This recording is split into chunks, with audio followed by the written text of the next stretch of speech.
The blue light from the phone sliced through the absolute darkness of the room. 3 a.m., Ethan watched the screen. A former classmate stood in front of a new car, teeth bright, arms wide. He swiped. Another friend stood at a podium, holding a plaque. Ethan tapped the screen, then let it fall.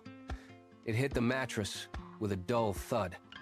He stared at the ceiling, tracing the cracks in the plaster. Around him, the room was a graveyard of ambition. Half-finished projects, stacks of notebooks with torn pages, and pens dried out from disuse. He gripped the edge of his blanket until his knuckles turned white. He rolled over, his breath hitching in the heavy, stagnant air.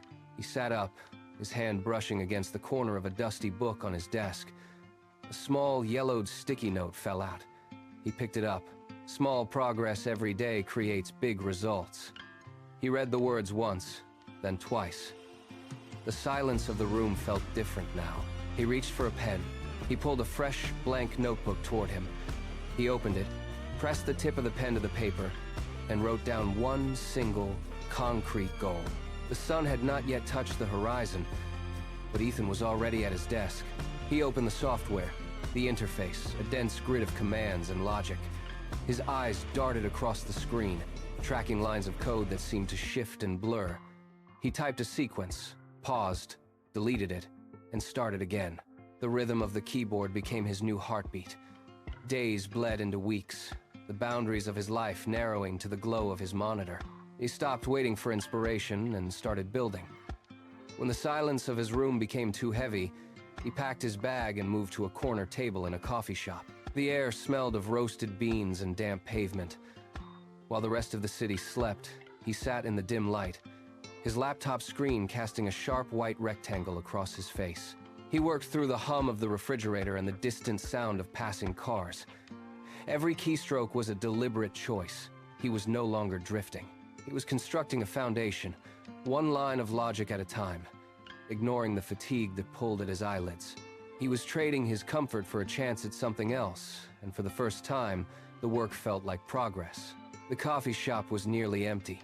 Ethan sat hunched over his laptop, the cursor blinking in a steady, rhythmic pulse. He clicked the inbox icon, his finger hovering over the mouse. A new message appeared. The subject line was short. He opened it. The word "rejected" sat at the top of the screen in cold, black text. He stared at it. The hum of the shop seemed to vanish, replaced by the sound of his own pulse in his ears. He did not slam the lid. He did not walk out. He simply watched the cursor blink, counting the seconds as the initial shock settled into a dull, heavy ache in his chest. He closed the laptop slowly, the screen fading to black. He turned his head and pressed his forehead against the cold, wet glass of the window. Outside, the rain streaked down in long, blurred lines. He stayed there for a long minute. He did not go home. He pulled out a dense, technical textbook and flipped it open. He began to read, his eyes scanning the lines with a renewed, sharp intensity. Back at his desk, the room felt smaller, the air thick with the smell of stale coffee. Ethan rubbed his temples, his fingers tracing the throbbing pulse behind his eyes.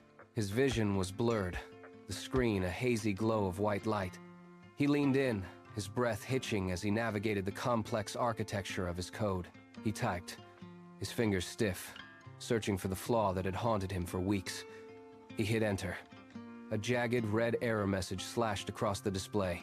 He stared at the crimson warning. His jaw tightened. He did not curse. He did not pull away. He simply reached out, his hands steady, and reset the machine. The screen went black and then flickered back to life. He started from the first line, his focus narrowing until the world outside his desk ceased to exist. He corrected the syntax, refined the logic, and stripped away every unnecessary variable. Each keystroke was a deliberate, calculated movement.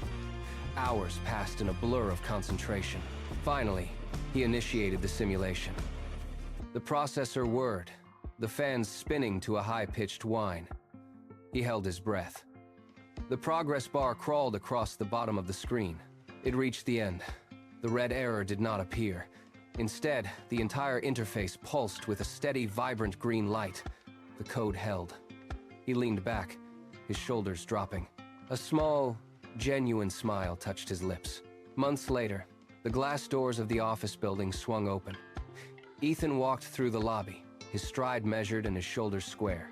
He did not look for shadows. He took the elevator to the top floor and stepped into a space filled with light. He walked to the window, his movements fluid and purposeful. Below, the city sprawled in a grid of movement and noise, but he remained still. He looked out at the skyline, his gaze steady, surveying the path he had carved out one line of code at a time. He was no longer the man hiding in the dark.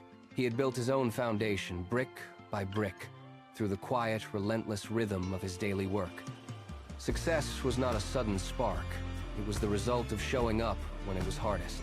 The screen fades to black. Success does not come from motivation. It comes from discipline. Follow Echoes of Time Official for more stories. Subscribe for daily inspiration.